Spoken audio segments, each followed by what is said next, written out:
Hello and welcome to another episode of Bring the Fire. Today I'm joined by Callum Smiles. Callum is an independent journalist specialising in politics and current affairs. He previously worked for Rebel News, reporting on issues like illegal immigration and 15-minute cities, notably spending time in Calais, covering migrant camps, covering the immigration protests in Ireland, and reporting live from Davos during the World Economic Forum get-togethers. Callum, welcome to the show. You started off as an actor. I was unaware of that. That's quite a segue to go from that into this kind of realm. Was there a particular event that sort of meant that you were like, I'm out of that, I'm into this? Convid. Was that what it was? Couldn't work anymore. There was a director who used to hire me quite a bit, and funny enough, actually, when I first started seeing the people falling over on the streets of China, I was looking at it thinking like, I'm a trained actor. That's a shit stage fall. So can I? Yeah, my bad. You can. Yeah. No, you can. Yeah. They were shit stage falls. They were shit stage falls, and I was like, something's not quite right here. And like, it was that constant kind of propaganda. At the time, I actually thought, it's just a bit of a cold, and like now I'm thinking, did it even exist? Yeah. But so from very early on, I could smell a rat, and I didn't like how you couldn't question it. And if you questioned it, you were ridiculed, thrown in the bus. You're the most awful person since Hitler. And as soon as the vaccines came out, I was like, nah, absolutely no way. I let people know from the off, I am not having this. I'm not doing the testing. I'm not doing the masks. And that was it. I got told, it's people like me that are killing people. And then the main casting directors were saying, we're not going to hire people who aren't vaccinated. So as soon as the major casting directors did it, the smaller casting directors did it. And basically, that was it. Acting was over. I had to change focus and fell into journalism. Would you go back to it now, or is it kind of done for you in that it's tainted in that sense? Yes. And it's interesting to say it's tainted because I think a lot of journalism's tainted as well. Like, there's a lot of crossovers, and one of the main crossovers is a very toxic industry. It's one reason why I'd never go full time again. But I was thinking about this the other day actually. I was like, I'd like to have another stab at it and do some work, Because I guess you get into acting, like people, it's one of those things which is like being a footballer, isn't it? Where people go, everyone wants to be a footballer for the money. It's like, I don't think a 7-year-old wants to be a footballer for the money. They don't really have a concept of money, do they? So what got you into acting? What was the first thing that you went? Well, funnily enough, I thought, I want to be rich and famous. Was it really? Hey, shows how much I know. Jeez, but actually, no, it's what. But that's the thing, though, isn't it? When the way things are designed now, when you are growing up and you're like a sponge and you're very malleable, you see the glitz and glam and you think, I want a piece of that. Yeah. Obviously, with men, you see the gorgeous women, you're like, I want a piece of that. But no, these days, it's very much. If I was to do acting work again, I'd want to do it because it's a good laugh. Yeah. I wouldn't want to play Hamlet on the West End. I'd be bored senseless. I'd want to do something like The Play That Goes Wrong, something that's stupid, silly, and you're laughing every day. Yeah. So for me, it's no longer about money. I've set up my own businesses, so I don't have to be bought and paid for, so to speak. So if I was to do it again, it wouldn't be for glitz and glamour. It would be purely just for joy. Yeah. Well, so how did you become a journalist then? Because I just kind of stumbled into it. So is it one of those things for you where you went, right, this is what I want to do, I'm going to apply, because I know obviously you worked at Rebel News, or did you kind of just go, do you know what, I'm going to set up independently and then it goes where it goes, basically?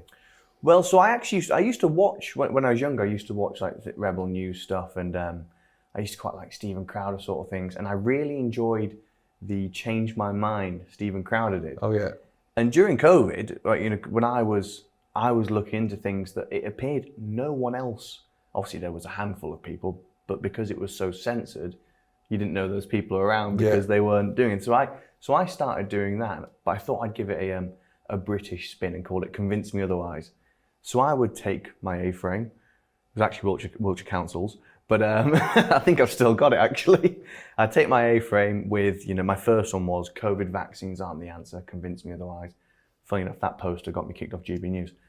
But oh mate, they are. Don't get me started on GB News. And I was just doing that. The first one was in Salisbury. Then I went and did one on vaccine passports in Cardiff when they were the first to bring it in the UK. And then I did one about vaccines in children in Bath. And somehow it got a bit of momentum despite all the censorship, and I was getting views. So then I was doing videos about just other little things, mainly around the COVID stuff at the time, like small, short, informative videos. And basically, a guy who worked at Rebel, he said, "Look, I've seen your stuff, and I think you'd be a perfect fit. Do you want a job?" And next Result. thing you know, yeah, I'm now being paid to research. And So what was your first gig? Because obviously I know you've done, gone off to Davos and things like that. What was it a case with them? Because I remember talking to Lewis Brackpool about this actually. And what is the deal there in terms of, do you go to them and go, look, this is what I'm researching, this is what I'm working out, can you give me some money or some plane tickets or whatever? Or do they say, go and look into that? a bit of both. Bit of both, right? So like when I first started working there, like the producer would basically invite me to go and work with him, and then once I went full time, basically we would pitch ideas and go, Right. Can we get the funding to do this? So sometimes they would, Ezra would get in touch about, oh, there's this thing going in France. We think it'd be great. Go. But other times we'd have to pitch an idea. Got you. So in terms of going to Davos, because that was the big one for you, isn't it? I remember the videos, they were everywhere. What is it really like there? Because I know, you hear certain things, it's just a load of rich people getting together and coming up with nefarious ways of basically destroying us all, which I'm sure they are. Then you've got the other aspect where it's basically just a sex worker festival. What did you see there?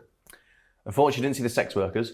It Right. was just I often refer to it as the political Hollywood. Right. You know when you see in movies where they're at Hollywood movie sets and you see like as extras the huge names just kind of crossing screen and all that. It's like that walking down the main promenade. Right. Because as you've seen the videos, some people would say, oh, it's all this stuff there, it's scripted, or they're bought and paid for. Well, no, because I'm still living at home, sort of thing. If I was bought and paid for, I'm not negotiating my rates very well. But like, you just walk down the street, and next thing you know, oh, there's Larry Fink. Oh, there's Tony Blair. Oh, Really? there's Albert Bourla. All the main players in the world that we know are there, and it's the first year you go, it's like very surreal, and it's almost, in a sense, the closest thing I could describe it to is kind of being starstruck.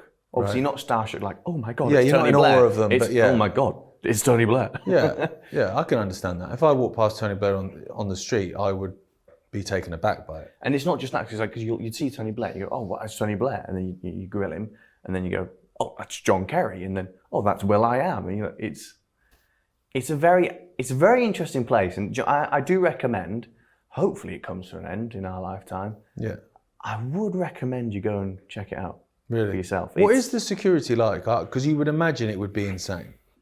So lots of people would say, why didn't you just take him out there and then? Like, well, because there's 15 snipers that I can see on top of buildings with their eyes on me. So before I even got a punch away, Yeah, and you're a journalist, not an assassin. that's the thing. Yeah, I'm a journalist. They're not an assassin. The security is heavy, but it's not that in your face. So Right. where these people are. Like a lot of people are thinking that we have to get you have to be invited to see all these people. No, a lot of it, because what they do is they often rent out shops at obscene amounts of money. A lot of the talks are literally in just high street shops. So there is a bit where there's like a checkpoint which is by the main WEF building, which you can't just walk through. You do have to have identification for that. But where they just go and do these talks at a building that's been rented out, it's Free for all. open season, yeah. Really? I'm surprised that someone hasn't done something then. Do you know what? I thought the second year we went, I had a suspicion that it would, just because we got that many views and that many hits, and more because I go through all the comments, and the amount of times I'd say, oh my god, it's that easy to get up close to them. I thought the next year there'd be something. Yeah. Yeah. Well, you never know. There might be. But then when you look at stuff like that, you think, well, if there is, they probably did it to themselves anyway to garner a response to do X, Y, and Z. It's one of them. In terms of a bit of a segue, but obviously another thing you did, you went to Calais to to the migrant camps. And obviously in the UK, well, I'll be honest, everywhere, immigration is the major thing. Now, obviously, I'm against mass unfiltered immigration and what it does. Even just on the level of public services, like it's not sustainable. Yeah. But I do, on the other hand, come from a point of I am a human and I do have empathy. If I'm looking at fighting age men coming across laughing with their mobile phones, it's a different thing. But when you're looking at families, I have sympathy there. The media doesn't tend to humanize them. What did you see there in terms of that? Was it just a load of lads in, Helly Hansen tracksuits, or was there? You do see a handful of women and children. Like, right. I won't lie there. At the end of the day, I'm out to get the truth. Yeah. You do see a handful of women and children, but it really is a handful. But I remember, I got a boat stop last year. I remember that morning I went out when it was still dark, about 4 a.m, and the police are basically clearing them all away from the shore. And I could see that there was a kid that could barely walk. It looked like it took its first steps that week. And my first thought was, who the hell risks if that is their child? Now, I'd never do that to my child. No. Which makes you think, has this child been stolen and used as a trafficking tool? Because that does happen. But even if it isn't, who the hell risks their child's safety to cross that body of water? I mean, because there's nothing wrong in France. Well, I mean, I'm an Anglophile, there's plenty wrong with France. No, I get what you mean. It's not a war zone. Yeah. Which would be one of the questions I'd often, put to the people who are very pro mass migration. Who would risk their child's safety from France to the UK via water? Which, if you fall in and there's not help for a while, or for even a short while, it's cold. You'll get hypothermia and die. But yeah, so back to your question. By and large, it is fighting age men, but you do get a handful of women and children. How were they with you?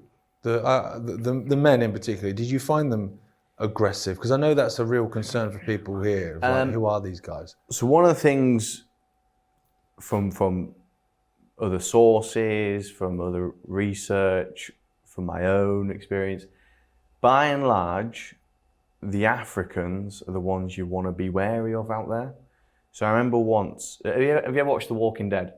The film? The series with I'm not sure I have. But there's one bit when we were near the camps and we were getting the drone up and we were walking along this disused railway line, and it was almost like a scene in The Walking Dead where we start hear all this rustling, and is it a zombie film? Is it? Then? Yeah. Oh, okay, I get it. I can imagine then. Yeah. Oh crap! Because we were literally, the camps are so spread out that, and we're like, oh crap, we're basically in the middle of this. There is no help, and God knows who's about to come out. And we were so happy when it was people from the Middle East, right? Because actually quite often as well is they don't camp together. So the Africans are camping on their own, that the Middle Easterns don't want to camp with them, the Albanians don't want to camp with them because they commit a lot of the migrant crime around in the camps. Camp, right. But a lot of those from the Middle East and Albania, they know they have to keep their noses clean there, otherwise you have to start again basically. So a lot of the problems with them come from when they get to the UK. So it's there are dangers. We remember once when I was with Rebel and we basically went there pretending to be charity workers, and this other charity worker came up and said, "Oh, who are you guys?" And we kind of we sold the lie, and he said, "Oh, just so you know, you should probably kind of coordinate with the rest of us because we had a trafficker shot at someone the other day, and there was one night where a few hours later after we were digging around the bushes, one of the gendarmerie was stabbed." So it's it's a weird one. It's very dangerous and then it's very not. That there is no in the middle. Right. And quite often when they're especially around wanting to get a boat, they do keep their noses clean. The biggest worry is actually the traffickers, because it's such a huge industry. It's at the point now where it's hold on, your life is nowhere near worth our business, so we'll happily take yours to protect our industry. Yeah. So they will. I remember when I was doing some filming right it was just before I got phoned the police and got the boat stopped.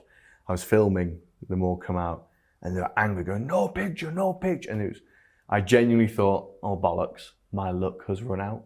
Yeah. But yes, you're more kind of at risk from the African migrants and the traffickers. They're the ones that I'm most wary of when I'm out So when there. you say Africa, obviously it's huge continent. Are we talking like Somalia, Somalia, Syria, Eritreans, they're Right. the main ones there, yeah. Right, so you don't hear that, do you?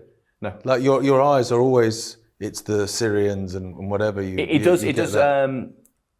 It kind of moves in. There are phases. So I mean, at the moment, I think one of the biggest numbers crossing is Eritrean. Right.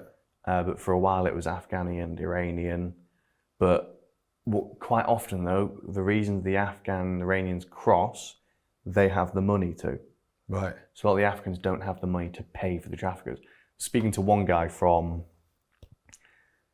I think he said he was Ethiopian, if I remember rightly. But anyway, he was African, and we asked him about, well, have you tried to cross? He's like, yeah, I keep trying it in the back of a lorry because I can't afford a boat. And obviously he was in broken English, but he wasn't that. Yeah. So he's tried multiple times the lorry route rather because he can't afford a boat. Whereas a lot of from the Middle East, they do have the cash to do that.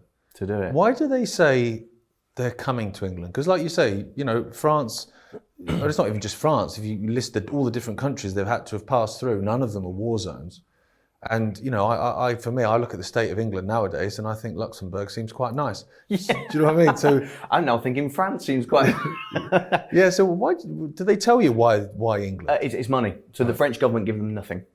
If the NGOs left northern France tomorrow, there'd be no migrants in a week. They'd all go home. Right. They fund and facilitate their stay there.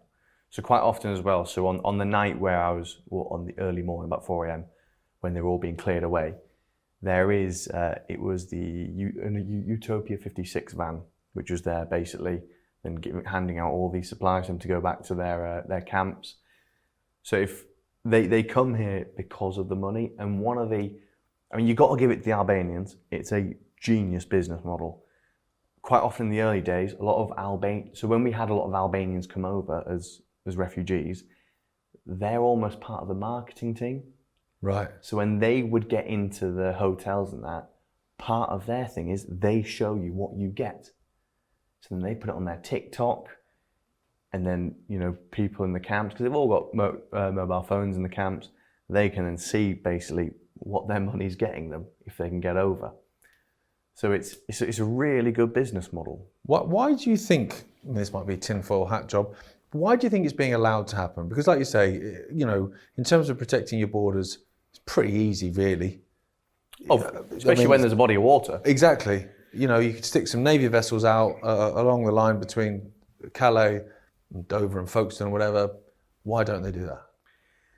I mean, personally, I think it's all about bringing down the Western Hemisphere. It's have us all fighting amongst each other, and whilst we're doing that, we're easy to control. Yeah. It's like that that film Bug's Life. It's like, if they knew there was a lot more of them than us, we'd be screwed. Oh yeah. But when we're all bickering about all these different things, and we're all split in different factions, it's like, I don't really believe a lot in the political system anymore, but it's like things like this advanced UK that's just come out, Ben Habib's party. Right. Things like it almost seems, either it seems pointless or it seems by design, where you kind of go, you're just splitting your vote, as in the thing you don't want right now, you're just making it much easier to have because you're all splitting your vote amongst similar values. Yeah. So yeah, I mean, personally, I think, having seen a lot of the WEF stuff, I think it is all about bringing down Europe. Yeah. What was a great continent. Yeah, I can't disagree with that, to be honest, mate.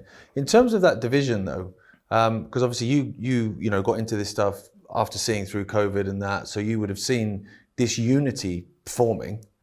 I remember being on marches in London where there was all different races and creeds and colours and sexualities and the whole lot. Everyone was in it together because it's like, look, there's a war on all of us here, so let's put down the bullshit for a bit and whatever. And then suddenly that's just, like you said, just fractured now. How do we get that back, do you think? Have you got a time machine? Well, no, yeah. Well, that's the thing. I mean, it's the $1 million question, is it? It's $1 million plus inflation. Yeah. I honestly don't know. I mean, one of the things I've actually found is that a lot of people who I kind of have similar values with, a lot of us used to be atheists, and now we've kind of become at least soft Christians. So I think actually a lot of it, I mean, I don't want to sound like I'm preaching here, but I think faith has a lot to do with it. It kind of gives you a moral compass and like a belief system, a set of values to go by. So I think when you see the controlled efforts to actually bring down religion, or at least having a faith in something that's not the government, I think that has a lot to do with it. I think maybe if we all started believing something bigger than ourselves, maybe it could, but I'm not sure. I think I see the faith leaders as well just aligning with the government all the time. Yeah, nowadays. like Justin Welby. I mean, he's no Christian, is he? Well, I think that about a lot of Christians, particularly in America. You know, like the Christian influencers, and you look at some of the things they say about other humans, and you're like, dude, it's big money. Unfortunately, well, it's another thing that's hijacked, I think. Yeah, it's unfortunately. I think you're right. I think that if you're a pastor and you've got a private jet, there's questions. Yeah. I know exactly. It's funny though. Well, there's a few of them out. There's a few of them out there now. Like it's crazy money. It's crazy money. You've covered all these different things. Obviously, you've travelled around a fair bit. Can you see? I'm looking for some hope here. Can you see any shoots in these different countries that you've been that actually this kind of plan by the WEF and those above them is actually starting to be seen through by different people? Yes, and I mean, I think good does win in the end. I think it has to. Otherwise, what's the point? Why don't we just top ourselves now? Well, yeah. I mean, coming from an acting world, every film it has to end with a good guy, right? It has to end with a good guy at some point. How bad things get before then, I don't know. But one of the things a friend I made during all this, I think you know Jenna. I remember she once said to me, do you know what, one of the good things about COVID is that we've made friends through principles, not postcodes. Yeah. And that's always stuck with me. And I think that's a huge thing that actually, you know, I know right now, if I fled for any other reason, if I fled to Ireland, I'm fine. I know good people that can take me in. Or if I went to Holland, I'm fine. Or America. I think a lot of this, I almost want to think and say that they did it too early or too quickly, because I think actually some of us realised whilst they were boiling the frog that the water's getting hot, and we pulled enough people out where I think actually, you know, the amount of people have, just take the jabs for example, the amount of people I know that have gone from vaccines are great and they clearly save lives to, oh my God, I wouldn't put that in any loved one ever again. I mean, I used to believe in vaccines. I never had the COVID jab, but I still believe that actually they've done good in the world. Yeah. To the point now I'm going, it's just another money making scam and it makes people ill. Yeah. So I think so many people now have seen through all this stuff where I think here it still might take some time. You know, hopefully I'll still be young when it changes, but I think it has to. I won't be, but I think you're right. I think the problem that we find is the worse things get, the more people awaken. The light shines, which is so frustrating. In the darkest hour. Yeah, but it's frustrating, isn't it? Because it's like, wouldn't it be great if we all just woke up now? Yeah, you do want to grab some people by the ears and just give them a good shake, but yeah. But unfortunately, you can't tell someone to wake up. They have to wake up themselves. You're absolutely right. You just have to kind of be there to guide them when they're ready. What do you think is the biggest thing at the minute? Obviously, COVID was huge. You had the vaccine mandates, mask mandates, the lockdowns which destroyed businesses, all that sort of stuff. You could see it on your 5 o'clock, next slide please, you could see the dystopia coming. What do you think is the biggest thing now? Because I know everyone's focused on immigration, which we've just spoken about. Is there anything that you've seen that you think, no, this is the hill to die on? I do think immigration's the one. And again, and it's not like from a racist mindset of I don't want anyone else here. It's the fact that actually nations have their own set of values, and it's how, you know, how those countries work and how they've worked for so long. I think when we get rid of that and have it so everyone has one set of values, one bank, one government, I think that's where I think that's when there's no going back. Yeah. So I think immigration is possibly where it is, because the more you dilute what's worked for so long and so well in the West, I think the more it's got its faults, but by and large, it's done as good. So I think if that goes, that's when we have serious problems. Yeah, but I think also you lose culture by it's basically like making a pie but chucking every ingredient out of the cupboard, isn't it? Yeah. And just going, look how brilliant that is. Look how inclusive that is. Yeah. So yeah, but it's not actually anything. So suddenly there is no culture. It's like that colour at school when you're doing painting and you have anything more than like 2 colours in there and it all goes to that same weird grey purple. Remember that? That's the thing, isn't it? It's like, for me, like if I travel abroad, I want to try my best to speak the language. I want to use their currency. I want to try the local dish. What beer do you want? Well, I'll have the local beer, please. Like I think suddenly if everywhere just becomes a Starbucks, then you just lose that, don't you? Yeah, and it becomes nothing. Yeah. And I think for me, my one huge at the moment, I think, is the digital ID. I think that's huge. But then you're saying immigration. Well, immigration is what's being used as an excuse to bring a digital ID. So it's all connected anyway. It's very yin and yang. Did you see recently the Genius Act? No, go on. So during the 12-day war, whilst everyone was squabbling about Israel and Iran, the Genius Act was signed. And it's part of the thing that really concerns me in that is there's a part about predictive policing. I'm guessing you've seen Minority Report. Yeah. So whilst everyone was squabbling about the 12-day war between Iran and Israel, thinking once again World War III is going to happen, the Genius Act was signed, which I recommend looking into that. Well, that's where your AI gets injected into the veins of the UK and all these other countries. I always think that the same with COVID, the lockstep, when people go, oh, it's incompetence, or oh, it's just this government. Mate, every government the world over is all doing the same thing at the same time. They've all had the same light bulb moment at the same time. I'm calling bullshit. Yeah. On that.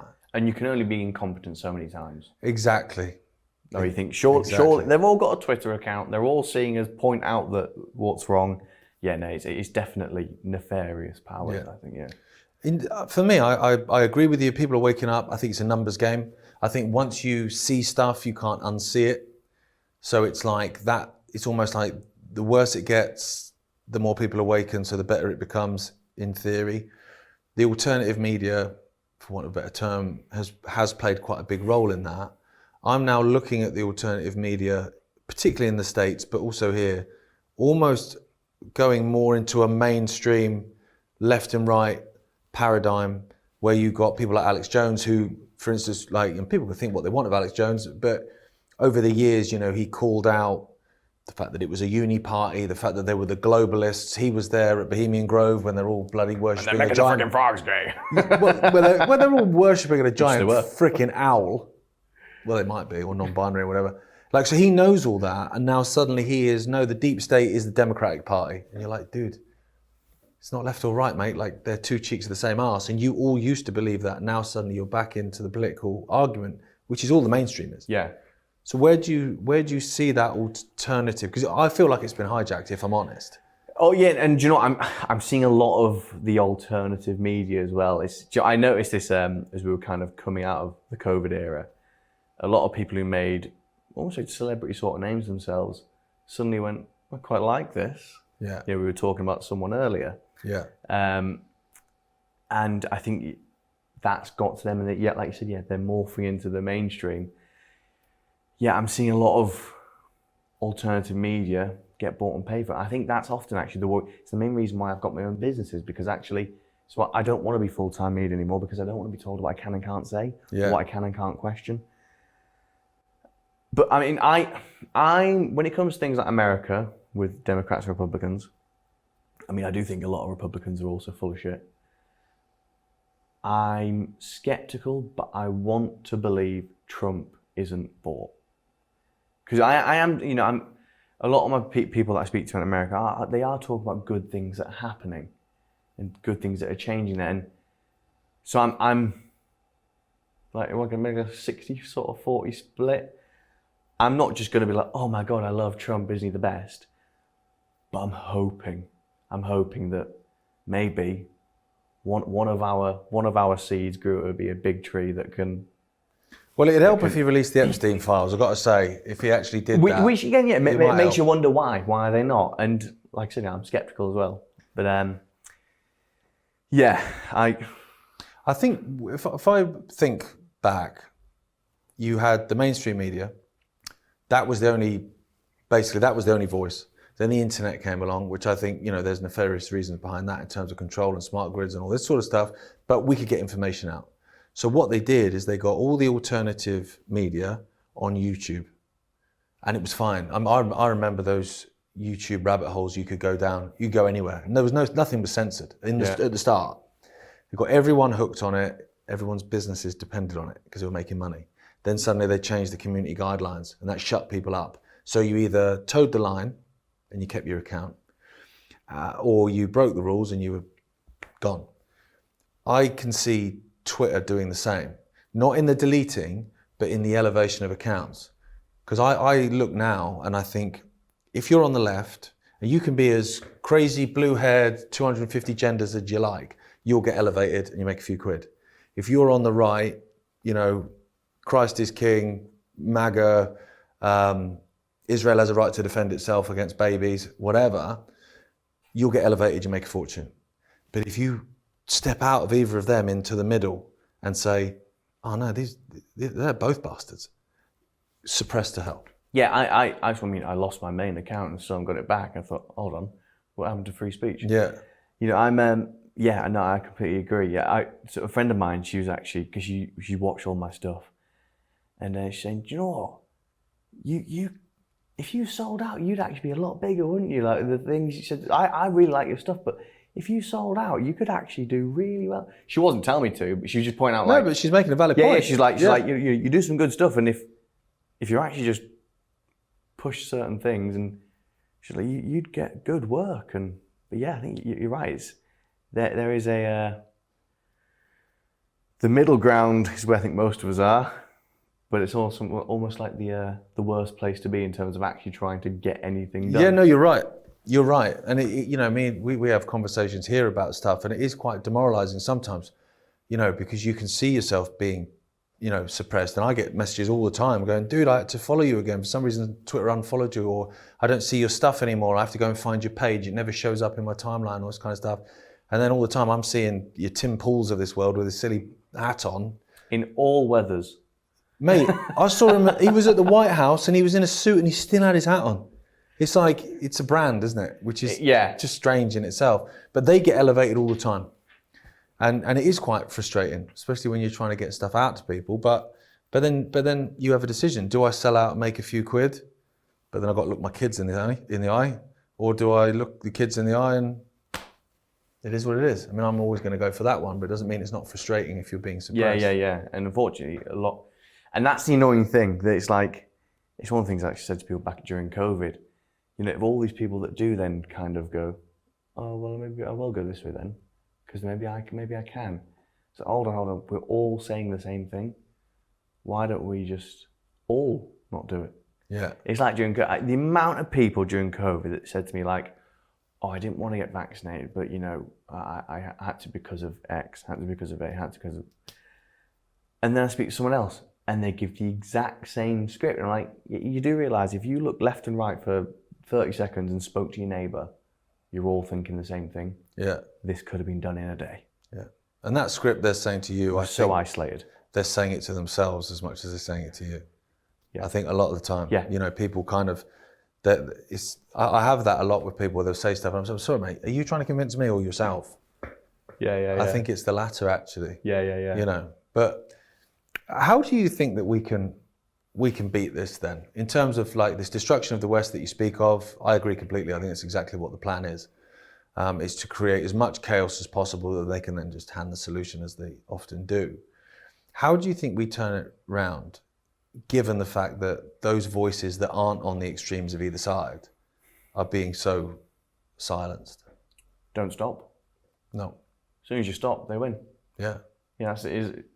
Purely by being alive, you're almost beating them. You're still there, yeah. So I think you just have to not stop, and it's not necessarily a case of, insanity is doing the same thing over and over again, hoping for different results. I think this is a bit different to that, where you might reach someone new. You never know. You might reach on that day doing the exact same thing.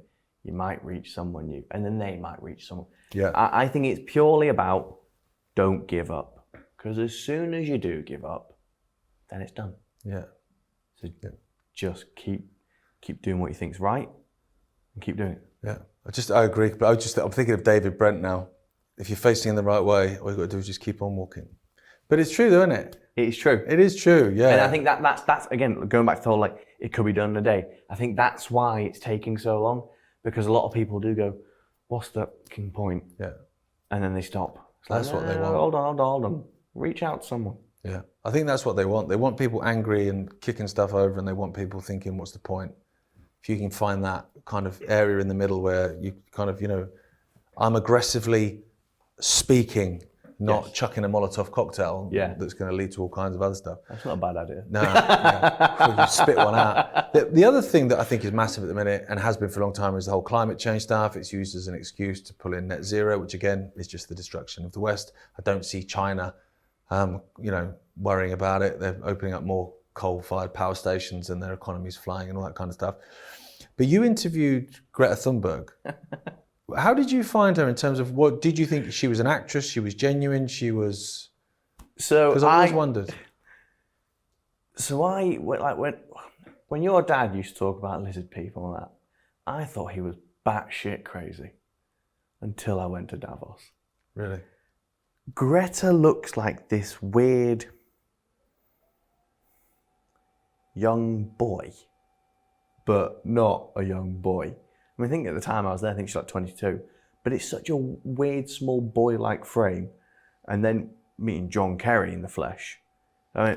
So I was quite off, the year I went with Rebel, because there was a few of us, sometimes I'd just leave them on the street to go and harass people. I actually wanted to go watch some of the talks and, let's actually see what the devil is saying from his own mouth. I remember I was watching a John Kerry one, and he kept... Really? I was like, he's not wetting his lips there. And even just saying this now just sounds a bit mental.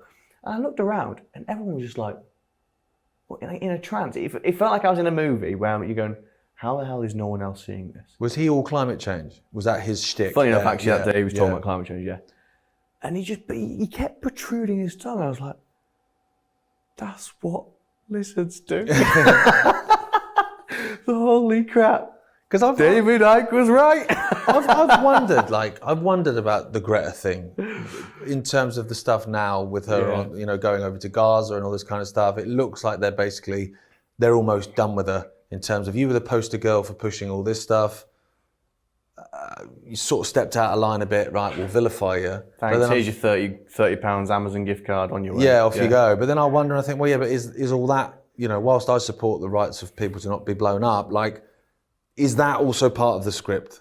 It's a difficult one, isn't it? That's why I wanted to ask you that. If you thought she was genuine, because even if you disagree with her, if she genuinely believed what she was saying, I would view her differently to someone that's just there as a fraudster. Well, I mean, I watched the video. I don't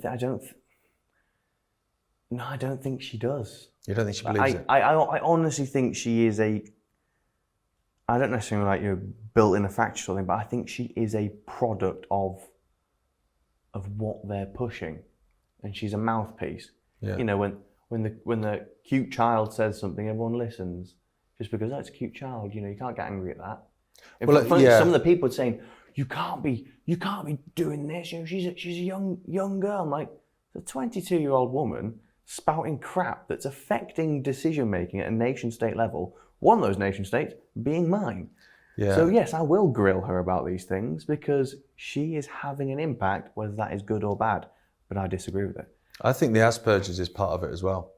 Do you know what? Because you cannot call someone out. Well, Callum Robinson, he said to me on the day when I was with him, he said, they said she's very autistic, yet she was laughing at your sarcasm and being sarcastic back. I thought, that's never on the day it never occurred to you. Because that's one of the things apparently, if you are autistic, you don't process. So everything's literal, basically. Yeah, right. and she was actually being sarcastic. And I watched it back. I was like, yeah, she's in on the joke. She's my co-star on the stage. I was like, yeah, it's very interesting. Is she even that? Is that just a ploy the defense mechanism to say, you can't question her, you can't pick on her. I wonder, I think that your terminology in terms of being made in a factory is interesting, because I don't believe she's, as in she's made like a not Mr. TY Teddy or a potato head, yeah. But in terms of, you look at like MK Ultra and stuff like that, like they make people, they make people's characters, they make, they basically take a shell and fill it with a character and send it off to work. So it's interesting that you use that terminology. That's why I wanted to know that, because I've always wondered, because I remember going back, I can't remember what I was listening to a radio show. It might have even been Alex Jones actually, and someone phoned up and they were talking about Greta Thunberg, and this person had noticed something. He said, "Oh, when she gets asked a question she doesn't know the answer to, she twiddles her. She was always wearing that hat for a bit. She twiddles it, or if she's got it in her hand, she twiddles it. And her handler, who's that dark-haired girl, who I've not seen for a long time now, would come up and there would be no questions. We need to go, blah blah blah." And it went in, and then I watched, because remember there was one time when you just couldn't turn on the telly and she, wasn't on it. And I remember looking, and everything's softball questions. Every now and then someone would ask something that was valid, and she started twirling. I was like, I'd never noticed that, but now I can't unnotice it. So that's not what someone would do if they're autistic. That's a sign of get me the frick off the stage. That's just occurred to me as well, you saying that. So on the day when when she left the building and they said, "Oh, do you want security?" She went, No, I'm fine. And she just walked.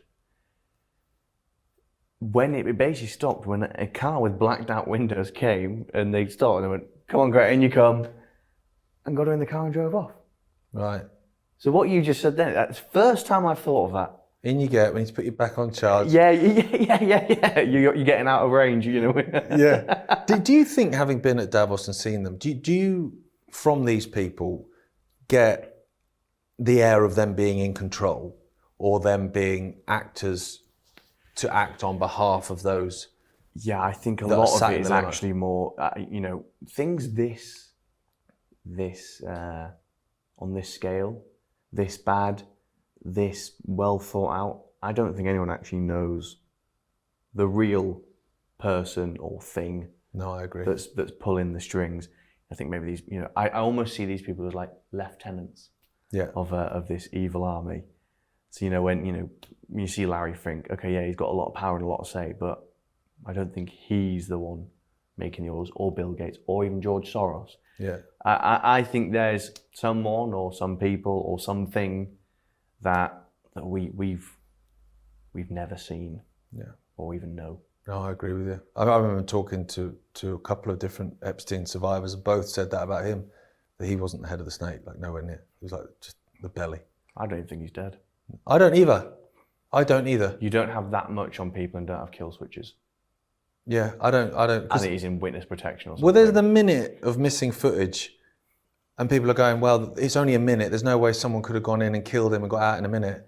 Maybe not. But he could have got out in a minute. There's a lot you can do in a minute. Well, yeah, there's. Just ask my ex-girlfriend. Hey, no, mate, a minute's not bad, mate. Well, so where can people find you now in terms of what you're doing? Because obviously during COVID you were out there and you were making videos and stuff. I do a lot of stuff now with a company called Vox Populi. They're fairly Oh new yeah, no, around. I've heard of them. Yeah. So I do a lot of stuff with them these days. It's just a handy co-relationship thing where I take my experience and they can help me fund it. So yeah. So in terms of travelling, then, are you still doing that? Yeah. I'm in Ireland quite a bit. I was in France a month and a bit ago. So all over the place. Yeah. Trying to get that non-dom status because I hate the tax man. Yeah, no, I'd like to travel more, I must say. Like, I went to Mexico last year and found that interesting. There's a lot of what they describe as COVID refugees there.